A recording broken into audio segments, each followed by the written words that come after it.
What's up, everyone, and welcome to another episode of the Cheeseheadz Weekly Podcast. It is good to be with you here on a Monday, December 9th, and I will react to the Packers-Lions game.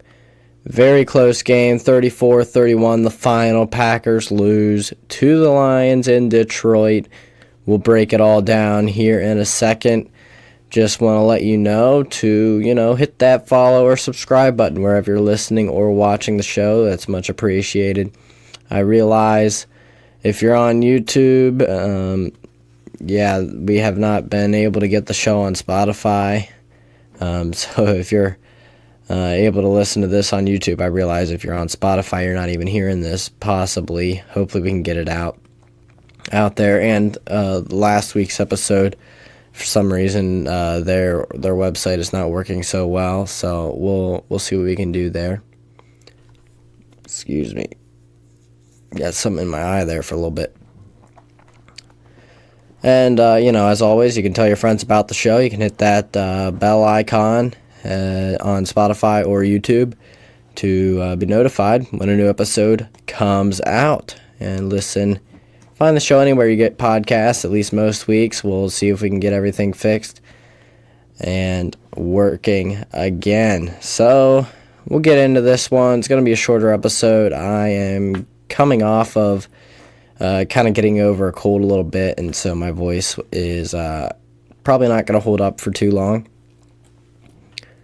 As far as the game, it was a back and forth affair. Packers did end up being down 17-7 at halftime. They came roaring back with the help of a Keyshawn Nixon interception, and it was very close. They, unfortunately were not able to score in the red zone and had to settle for a field goal that tied it at 31, and then the defense couldn't get the timely stop, and the Lions ran the clock down, marched down in the field goal range, and Jake Bates drilled the game winner for them, as he has done so many times this year for the Lions.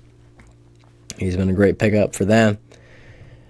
So, it was disappointing, to say the least. Of course, we were hoping for a Packers win, but I will just go ahead and say that their season is not over because of this. This, really what it does is it takes them out of the running for the NFC North. But other than that, still in great position to make playoffs. And really, the stretch run is, they don't really have a ton of pressure on them to win a ton of games. Obviously, you want to win as many games as possible, but they're not, going for a division spot or anything like that. So just looking for, the 5th seed, which, would be great if they could get that.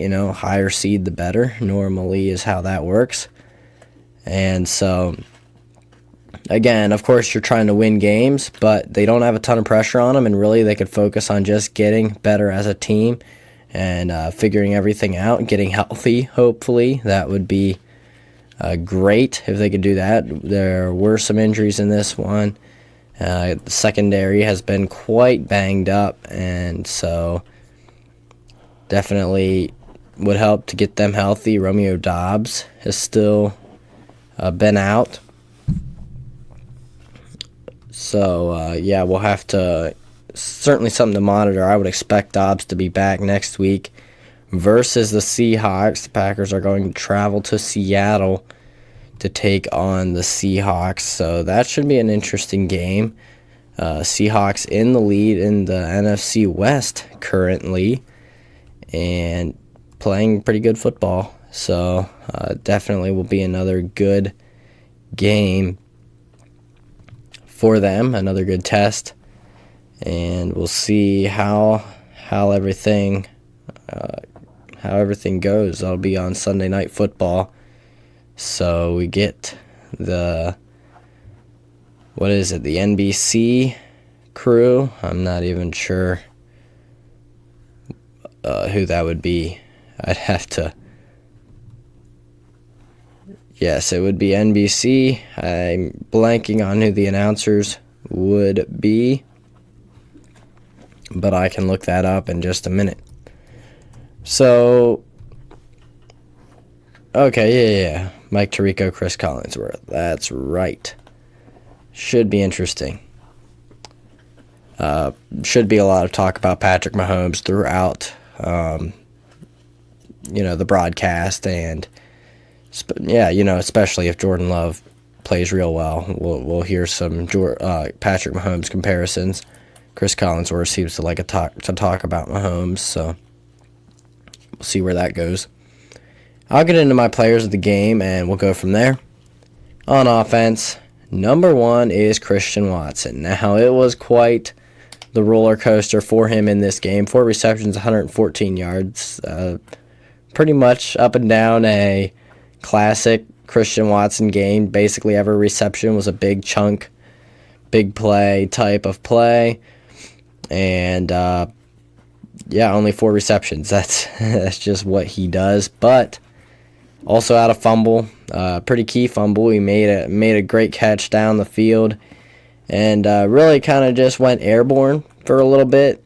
Really, and I might talk about this in a little more detail later, was kind of trying to avoid a hit to the lower body from Kirby Joseph, and kind of lost the football, and that was not great. Lions recovered there, and that was kind of a key play in the game.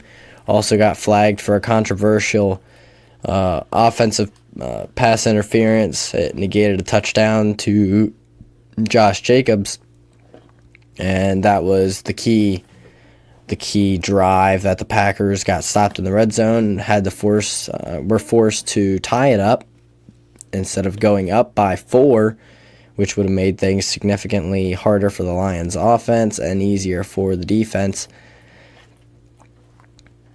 So Christian Watson, certainly, some of those plays not great. And again, the offensive PI call was a little bit ticky-tacky, as I believe Dan Orlovsky put it.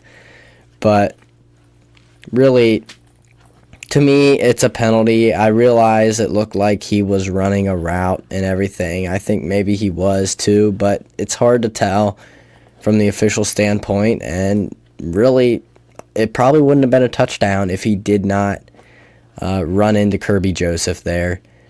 And as much as I would, love to have that be a no call, and maybe it shouldn't have been, and I know a lot of people talked about the refs losing him the game. You know what? Bad calls are going to happen. It has happened in every game this year. Believe it or not, the refs make bad calls all the time, or they miss calls. And those are amplified way more whenever it is a key play like that, something that negates a touchdown, that could potentially be a game winner, but it goes the other way. The Lions win instead, whatever.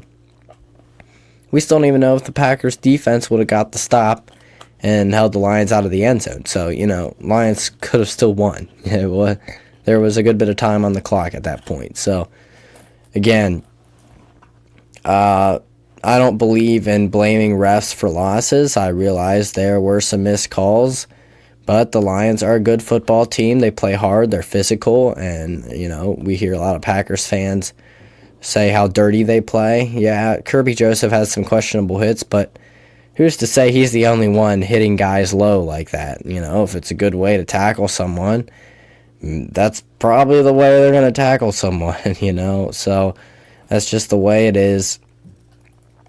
And injuries happen, and luckily Kraft and Watson were able to avoid those. Of course, Watson lost the fumble in there as well. So, I feel like Packers fans are a little bit of sore losers. I know if you look on Twitter, all of us, all Packers fans are always roasting the Bears, Vikings, Lions, all this because, oh, yeah, you're Lions, the Lions fans, you're finally winning for the first time. Just, enjoy that, We've been winning this whole time, yada, yada, yada. Yeah, I get that, but you're also, the only reason you're trying to defend yourself so hard against Lions fans is because you lost to them twice this year, and so you're kind of upset about that, and then, blaming the Lions players of playing dirty. I get it. Maybe they are, maybe they aren't. Maybe the Packers play dirty sometimes too. I mean, what are we, you know, it's football. It's a physical game. And often the most physical teams are the ones that are going to win, the ones that can tackle, that can hit hard. I mean, we've seen this again and again. Packers have struggled to beat the 49ers for that very reason. The Niners in there, maybe not so much this year, but they've always been a great physical team. They dominate in the trenches, and that is how you win games. And so you got to play that kind of game, and I think we've seen improvement in that department for the Packers. But again, Lions very much that way, and they have been decimated from injuries on defense. They continue to play a solid, tough, physical style of play. They pound the run game as well. Their offensive line is great, and when you're great in the trenches, you're going to be great as a team. So, again, I'm not blaming the refs for this loss. I'm not blaming the Lions for this loss because of their dirty play or anything. I'm just going to say, guess what? Packers lost the game. They had opportunities to win, that fumble was a problem, and Watson, maybe he couldn't avoid running into Joseph there. I get it. It didn't look like a pick play or anything. It looked more like he was running a route. It happens. They had other plays to convert. Defense could have made a stop. Could have made more stops earlier in the game. Again, this is the Lions. They're a very good football team. Very tough to stop offensively. So I'm not really upset about this loss or about the penalties or anything like that. Number 2 on the list, that went real long, but just wanted to put that out there. Josh Jacobs. And there have not been very many games where we've not seen him on this list. That is a classic Josh Jacobs stat line, except he's got 3 touchdowns on there. Earlier in the year, he was not scoring tons of touchdowns. Lately, he has been getting in the end zone. He almost had another one, the one that was negated by penalty. He was, he's a machine, once you get down to like the 5-yard line. And, I mean, he's really a machine anywhere on the field. And so, again, not crazy efficient, but got all those tough yards. He does not go down without a fight. And he's great to watch. Very key to this Packers offense at this point, especially since Jordan Love threw the ball only 20 times. But he's still on this list. He played turnover-free football, made big-time throws to Watson, was very accurate throwing the ball down the field. That was a key takeaway for me. I mean, he was putting it right on Watson on some of those deep balls. And also had another play also to Watson where he was rushed right up the middle and, pretty much a free rusher right up the middle. I don't know how you could avoid that.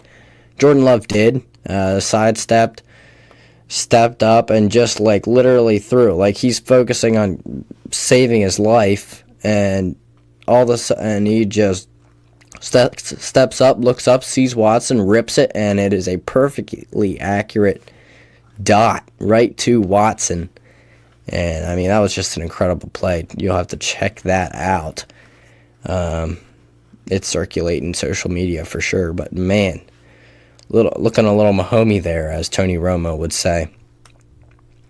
As far as defense, we have number 1, Keyshawn Nixon generated, I believe, the only turnover of the game for the Packers on defense. Excuse me. 10 tackles, an interception, 2 pass breakups. One of those was the interception. And put a decent return on that as well. I believe they put them right in the red zone. They scored off of that. Big play from Nixon, and he has really gotten better and better as a slot corner. And really, with Jair Alexander being out, he is their best cover corner at the moment. And it's kind of weird to say. Guys were like, hey, I think someone else should take Keyshawn Nixon's job. Didn't want him playing in the slot. I get it. I never really thought he was, great in the slot. I wasn't exactly calling for his job to be taken though. And turns out he is a great player, and he's still getting better. And it's great to see. Some of these defensive players, I'll talk about it, are kind of rounding really into form. And number two is a great example of this. Kenny Clark had his best game of the season by far. 8 tackles, a tackle for loss, credited with a season high of 6 run stops and 1 hurry per PFF, Pro Football Focus. That was a season high of 6 run stops for him, a team high in this game. And Kenny Clark getting hot at the right time. Hopefully he can keep that up next game. Again, we talked about Quay Walker last week getting hot with 2 great games in a row. If we have more of this happening, that would be fantastic. We need the secondary to step up a little bit. Again, they're injured. And if we get Jair Alexander back, this defense has a chance to be very, very good. I realize some people are blaming the defense for this loss. I'm not, okay? I'm blaming the Lions offense for this loss. This was another masterpiece by the Lions, and they are difficult to stop. I think the Packers did much better in this one, stopping the run. And the secondary was just decimated by injuries. Evan Williams went out. Javon Bullard went out. They were starting Zane Anderson at safety, who is really on the roster for special teams reasons only.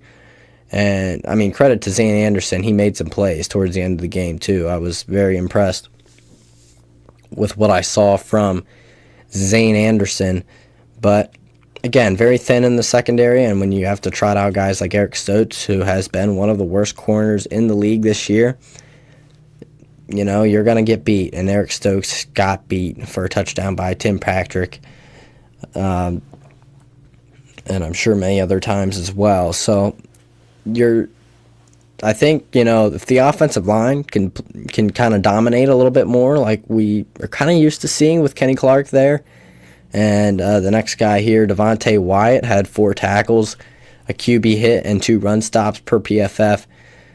That would be great. Devontae Wyatt, I like the key thing that stands out to me here is the 2 run stops. He's known as more of a pass rush type guy, can really get off the quarterback, has a lot of twitch and juice in that regard. But I really like that he's, getting in there and stopping the run. That's been kind of the knock on him. And if he can continue to do that, he's going to see the field more. And seeing the field more is normally a good thing when we're talking about Devontae Wyatt, I would say. So this defense kind of has guys stepping up at the right time. With guys like Isaiah McDuffie, who's honestly kind of been pretty strong, but Quay Walker and Kenny Clark especially, I think, can be key in this defense stepping up, and then also the return of Jair Alexander would be fantastic as well. You get Alexander and Valentine on the outside, Keyshawn, actually, probably what would happen is you'd have, as long as Bullard can come back, before too long, Evan Williams as well. You have Evan Williams, Xavier McKinney at safety. Very, very solid 1-2 punch there. And your outside corners can be Alexander and Keyshawn Nixon, who's been playing fantastic and been playing good at outside corner as well, something he has not played really very much. Definitely not very much with it during his time with the Packers, and he's playing very well there. And then, of course, Javon Bullard has been playing more slot. He's been pretty good there. So if he can get healthy again and he can be your slot, basically the defense gets healthy and these players that are stepping up can continue what they're doing, that'd be great. Rashawn Gary also had another sack. He's starting to get a little bit, get a little warmer, I guess you could say. So, yeah, Packers can focus on getting ready for a deep playoff run with not much to play for down the stretch, okay? Of course, they're playing to win games. They've been doing that all season, and basically they can keep doing that and focus on getting healthy and getting ready for the postseason. So that is very exciting. As far as injury updates to start Week 15, Matt LaFleur did give us a little bit here. Safety Javon Bullard is dealing with an ankle injury, and Matt LaFleur said, quote, "I would say it's more week to week." Not exactly great news Could be a little bit wire. Sorry, could be a little while till he's back. I would hope he's back by the playoffs, and it seems like he avoided a really significant long-term injury, like a real season ender. So that is good news. But more week to week is also not great. That means, probably not going to go on injured reserve, but could miss multiple weeks. As far as Evan Williams, he's in the concussion protocol, so he'll have to get through that if he wants to play against the Seahawks. That's good news, I would say, overall. As far as, performance-wise, could come back in 1 or 2 games and be just, great again. Not real great for Williams. You never want to see guys suffer those brain injuries like that, but hopefully he'll be back and be just fine. And as far as Romeo Doubs, he was asked if Doubs has cleared protocol. Quote, he has not. And Doubs has not. It's kind of worrisome, I would say. He practiced last week all 3 days in limited capacity, but still has not completed the final stages, hasn't passed the final stages of the protocol. That's not great. It's been 2 weeks now, missed 2 games. Hopefully he can get through that and get back on the field. Again, you never want anyone, dealing with those concussions. So hopefully he's all right and he can be back before too long. As far as Dontavian Wicks, apparently he took a hard fall at the end of a catch. Quote, he's fine. The Packers never listed Wicks with an injury in game, so doesn't seem like that was much of an issue at all. And Wicks had a few catches in this game. I'm kind of excited to see if he can kind of turn it on down the stretch as well, kind of like he did last year. He was a pretty big factor, and he has been open. And so all he's got to do is start catching passes and get on the field more, and we'll start to see more of that. Jaden Reed didn't have a catch in this one, didn't play a ton of snaps. It seems to be kind of the thing, depending on, the defense they're playing or the game plan offensively. Jaden Reed is not always involved, He seems to be the lead man when he's out there all the time and when they're, really integrating him into the scheme. But that's why I wasn't sure he was going to be like their wide receiver 1 type this year. I thought maybe more of a Christian Watson, and that's kind of what we're seeing now. And Reed is getting phased out of the game plan a little bit more so than the beginning of the year. Kind of like last year. He was great the beginning of the year or middle of the year. In the playoffs, it was Romeo Doubs that really showed up, Dontavian Wicks as well. So we'll see how this works out. Regardless, I'm not worried at all about about the wide receiver room. I'm worried a little bit about Doubs, but hopefully he'll be able to clear and be back for the game versus Seattle. LaFleur was not asked about or did not provide an update about Jair Alexander, Edgerrin Cooper, or Corey Ballantyne. They all missed last week's loss. Edgerrin Cooper and Jair Alexander, especially starters on defense. Be great to have them back. Edgerrin Cooper have been playing well. Jair Alexander, normally plays well when he's in there, so it'd be great if he could get back and be able to play out the rest of the year. We have not had him on the field very much, and some Packers fans are wanting him out of the building.